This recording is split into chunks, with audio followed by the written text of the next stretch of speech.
Chennai speed news.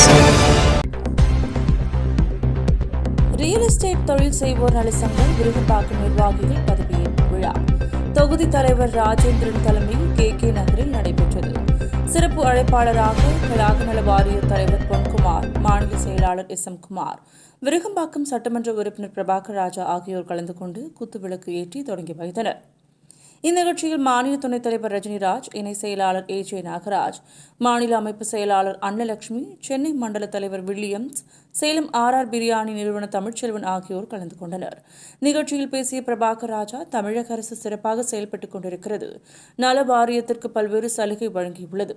Ponkumar நல வாரிய தலைவராக தேர்வானதற்கு பிறகு ரியல் எஸ்டேட் செய்பவர்களுக்கு நல வாரியத்தில் உறுப்பினர்கள் சேர்த்து பல்வேறு நலத்திட்டங்களை செய்து வருகிறார்.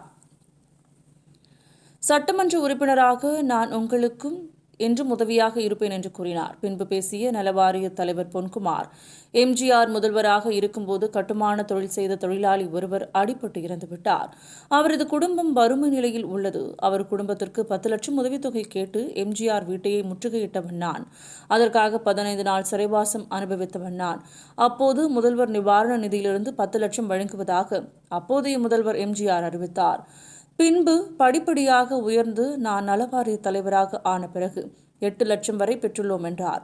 புதிதாக பதவியேற்றுள்ள அனைவருக்கும் வாழ்த்துக்கள். பதவியேற்ற அனைவரும் உறுப்பினர் சேர்க்கையில் ஈடுபட வேண்டும்.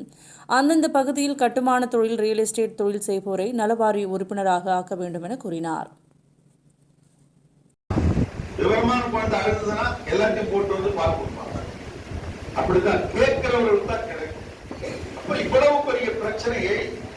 நாம 2 அரசிடத்திலும் கோரிக்கை வைத்தால்தான் அது நிறைவேறும். கோரிக்கை வைப்பது ஒரு ஆளா வைக்கிறதா, ஒரு அமைப்பா வைக்கிறதா என்பது கேள்வி.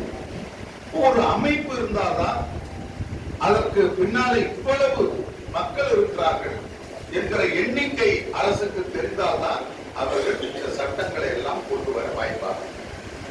நாம் அதனால்தான் நம்முடைய கோரிக்கைகள்ல பிரதானமா வச்சிருக்கிறோம்.